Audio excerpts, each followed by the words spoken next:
26 महीने में दिल्ली ने केजरीवाल को हीरो से जीरो क्यों बना दिया? ये अगर डिफरेंस 2-4 सीट का होता तो मान लेते कि हाँ ठीक है, पर जिस तरह का डिफरेंस सामने आया है वो बिल्कुल भी यकीन नहीं करने लायक है। उस पर यकीन नहीं हो सकता कि ये बिना ईवीएम के रिगिंग के ये इतना बड़ा डिफरेंस हो सकता है।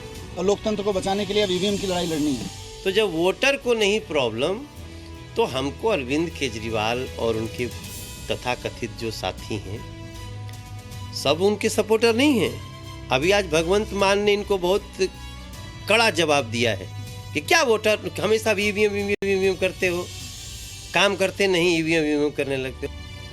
दिल्ली में केजरीवाल की शर्मनाक हार, फिर भी नहीं गया अहंकार। अब अगर परसों हम हार जाते हैं,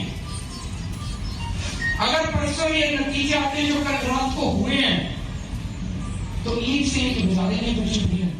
दिल्ली की जनता ने स्पष्ट संदेश दिया है कि नकारात्मक राजनीति नहीं चलेगी, बहानेबाजी की राजनीति नहीं चलेगी। दिल्ली में बड़ी हार, क्या केजरीवाल की गुरिल्ला पॉलिटिक्स का दी एंड है? इस तरह से चमत्कारिक जीत भारतीय जनता पार्टी को मिली है वो ईवीएम लहर से ही संभव है। ये मोदी लहर नहीं है जिसको भाजपा चिल्ला रही है, ये ईवीएम की लहर है। मैं तो शॉक में हूं कि आम आदमी पार्टी के जितने वोट मिले और जीत रहे हैं कैंडिडेट, उनको तो एक भी नहीं मिल रहा था, वो कैसे जीत गए? ईवीएम में खराबी थी। तो ये एक आश्चर्य, मुझे लगता है ईवीएम सच में खराब है। आम आदमी पार्टी के कैंडिडेट जीते कैसे? पहले केजरीवाल का जंतर मंतर और अब हार के बाद केजरीवाल का तंत्र मंत्र। लोकतंत्र में लोकतांत्रिक तरीकों से नतीजे आए, उनका स्वागत है, जरूर स्वागत है और मान्य है। लेकिन अगर तांत्रिक तरीकों से नतीजे लाने की कोशिश की जाएगी तो जरूर इस चीज के ऊपर तो सवाल फिर उठाए जाएंगे। केजरीवाल साहब की एक बात है, वो बड़ी स्पष्टता से कह रहे हैं और उन्होंने 2 टूक ये कहा है कि अगर जीते तो ईवीएम ठीक है और अगर हारे तो ईवीएम खराब है। आज हम आपको बताएंगे केजरीवाल की वो 10 गलतियां जिससे आम आदमी पार्टी का दिल्ली में सूपड़ा साफ हो गया।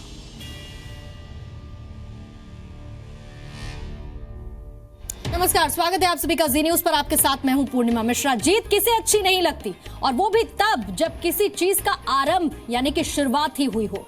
26 महीने पहले केजरीवाल का राजनीति में आना हुआ, और आना भी प्रचंड बहुमत के साथ, जनता की बेपनाह मोहब्बत के साथ। जीत की जिद समझ में आ सकती है, लेकिन जीत का लालच नहीं। चुनाव में हार को स्वीकार करना अच्छे लोकतंत्र की निशानी है, लेकिन जब किसी नेता पर सत्ता का अहंकार सिर चढ़कर बोलने लगे तो वो हार कर भी हार स्वीकार नहीं करते।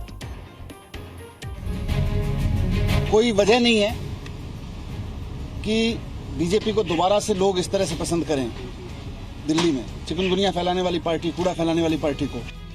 एमसीडी चुनाव में आम आदमी पार्टी की शर्मनाक हार को दिल्ली के मुख्यमंत्री अरविंद केजरीवाल और उप मुख्यमंत्री मनीष सिसोदिया अब भी स्वीकार नहीं, नकार रहे हैं। जनमत के फैसले को नकारने का ये दुस्साहस केजरीवाल एंड कंपनी के अहंकार का सबसे नया सबूत है।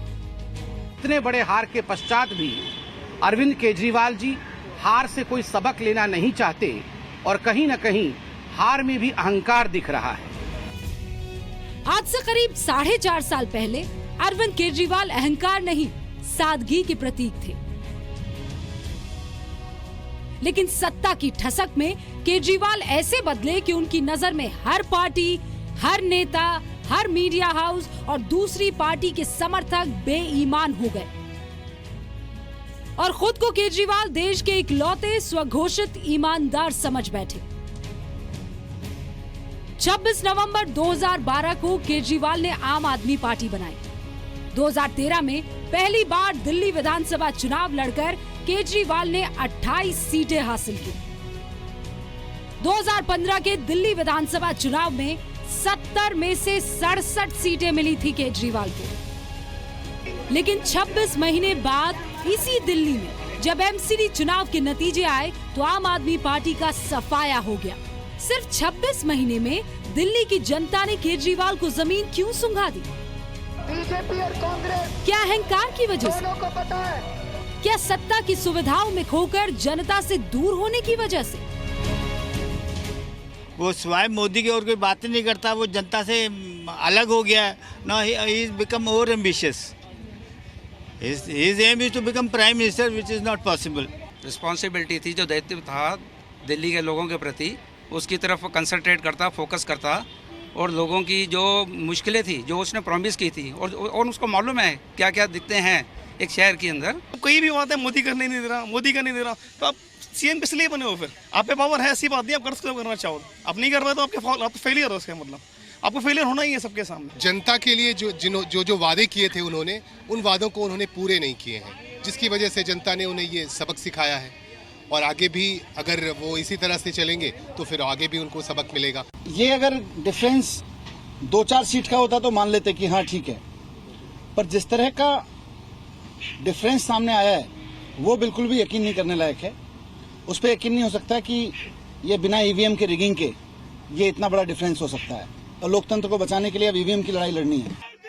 आम आदमी पार्टी ने एमसीडी चुनाव में बीजेपी की जबरदस्त जीत और अपनी शर्मनाक हार का ठीकरा ईवीएम पर फोड़ा।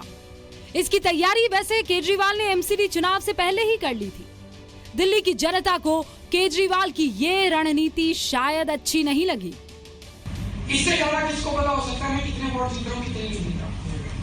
अब अगर परसों हम हार जाते हैं, अगर परसों ये नतीजे आते हैं जो कल रात को हुए हैं, तो ईद से ही गुजारे नहीं कुछ भी है। केजरीवाल के ईवीएम वाले बहाने के खिलाफ न सिर्फ बीजेपी बल्कि भगवंत मान जैसे आम आदमी पार्टी के भी कई नेता खड़े हो गए। इनमें केजरीवाल सरकार के मंत्री कपिल मिश्रा भी हैं, जो दोपहर 2 बजे तक ईवीएम पर केजरीवाल की रणनीति के साथ थे। तो ईवीएम का विरोध, इसका मतलब तुम जनता का विरोध कर रहे हो, संविधान का विरोध कर रहे हो। एक हमारी कमी तो जरूर रही होगी, जरूर हम जनता तक अपना संदेश नहीं पहुंचा पाए होंगे। हमें लोगों ने वोट नहीं दिया, ये एक सच्चाई है। कहां से कितना वोट पड़ा, कहां चूक हुई, क्या कमियां रही, और चुनाव में हम लोगों के बीच में थे, बहुत सी बातें आई हैं, उस पर अब हम बात कर रहे हैं। एमसीडी चुनाव में हार के बाद जिस तरह केजरीवाल की रणनीति पर सवाल उठ रहे हैं, उससे लगता है जैसे आम आदमी पार्टी में एक गुट ये मान चुका है कि पार्टी को ईवीएम ने नहीं बल्कि दिल्ली के सीएम ने हराया है। पवन नारा, रूफी जैदी, नीरज गौड़, अश्वनी गुप्ता के साथ पूजा मक्कड़, जी मीडिया, दिल्ली। तो इस हार के बाद पहले ईवीएम पर ठीकरा फोड़ा। हालांकि देर तक आते आते अरविंद केजरीवाल ने एक ट्वीट कर दिया, बीजेपी को बधाई भी दी और ये भी कह दिया कि तीनों एमसीडी के साथ मिलकर हम काम करेंगे। एक छोटा सा ब्रेक, लौटेंगे फौरन।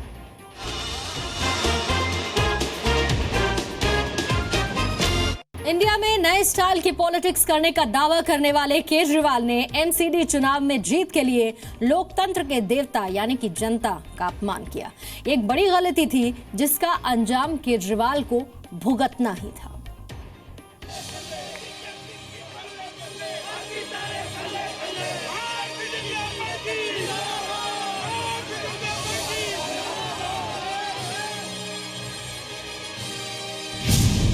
जनता को धमकाना केजरीवाल को भारी पड़ गया। अगर आप बीजेपी को वोट देते हो और कल को आपके घर में आपके बच्चे को डेंगू हो जाए, अगर आपके बच्चे को चिकनगुनिया हो जाए, तो ये सोच लेना फिर आप जिम्मेदार हो अपने बच्चे के डेंगू के लिए। खुद को अराजक बताने वाले अरविंद केजरीवाल ने एमसीडी चुनाव प्रचार के दौरान जनता को धमकी दी थी। इसलिए दिल्ली में केजरीवाल की डेंगी वाली सोच को जनता ने वोट से जवाब दिया। मुख्यमंत्री पद पे बैठ के लोगों को जीवन देते हैं, खुशियां बांटते हैं। इतिहास में पहली बार हमने देखा इस चुनाव के दौरान मुख्यमंत्री के पद पे बैठा व्यक्ति दिल्ली के लोगों को धमकी दे रहा है, बददुआएं दे रहा है, शराब दे रहा है। लोगों से वादे किए थे केजरीवाल जी ने, वो उन्होंने पूरे नहीं किए। फ्री वाईफाई, 15 लाख सीसीटीवी कैमरे, दुनिया भर के वादे उन्होंने किए थे, लेकिन वो दिल्ली पे ध्यान रखने की जगह पर वो गुजरात भग रहे हैं, कभी गोवा भग रहे हैं, कभी कहीं भग। एमसीडी चुनाव को किसी भी कीमत पर जीतने की कोशिश में बहुत बार ऐसी बातें कह गए जिसकी उम्मीद एक राजनेता से तो नहीं की जाती। हालांकि अपनी समझ पर इतराना और अनाप शनाप बोलना अब केजरीवाल की आदत में शुमार है और इसी के चलते कभी कभी वो मजाक के पात्र भी बन जाते हैं। हम गधे, अरे तुम्हारे तो कर्म फूटे हैं। पीएम मोदी पर बेवजह निशाना भी केजरीवाल को ले डूबा। अगर बिजली के रेट कम होते हो मोदी मोदी चिल्लाने से मैं भी चिल्लाऊंगा मोदी मोदी मोदी। मोदी मोदी करने से पेट नहीं भरता, पागल हो रहे हैं थोड़े लोग। ये मीडिया वालों ने पूरे देश के अंदर झूठा प्रोपेगेंडा कर रखा है कि मोदी जी किसानों के मसले, ये झूठ फैला रखा है कि मोदी जी किसानों के मसले हैं। एमसीडी चुनाव प्रचार के दौरान केजरीवाल की एक सभा में मोदी मोदी के नारे लगे तो दिल्ली के सीएम बिदक गए। उन्होंने मंच से मोदी समर्थकों को खरी खोटी सुना दी, लेकिन ये पता लगाने की कोशिश नहीं की कि आखिर क्यों केजरीवाल की सभा में लोग मोदी मोदी के नारे लगा रहे हैं। 2014 के लोकसभा चुनाव से लेकर दिल्ली एमसीडी चुनाव तक केजरीवाल के निशाने पर हमेशा पीएम मोदी रहे। मोदी को घेरने के चक्कर में केजरीवाल ऐसे उलझे कि अपनी जमीन का ख्याल तक नहीं रखा। हालांकि एमसीडी चुनाव में आम आदमी पार्टी का प्लान मोदी नाम से बचने का था, लेकिन आदत है जी, लग जाए तो जल्दी छूटती नहीं। सकारात्मक तरीके से विकास के रास्ते पर सबको साथ लेके चलने वाली राजनीति चलेगी और दिल्ली की जनता ने मोदी जी की 3 साल की जो कामकाज है सरकार का, उस पर एक प्रकार से मोहर लगाया है।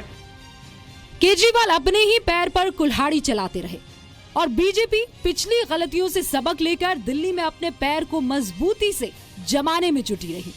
नतीजा आपके सामने है। पवन नारा, रूफी जैदी, नीरज गौड़, अश्विनी गुप्ता के साथ पूजा मक्कड़, जी मीडिया।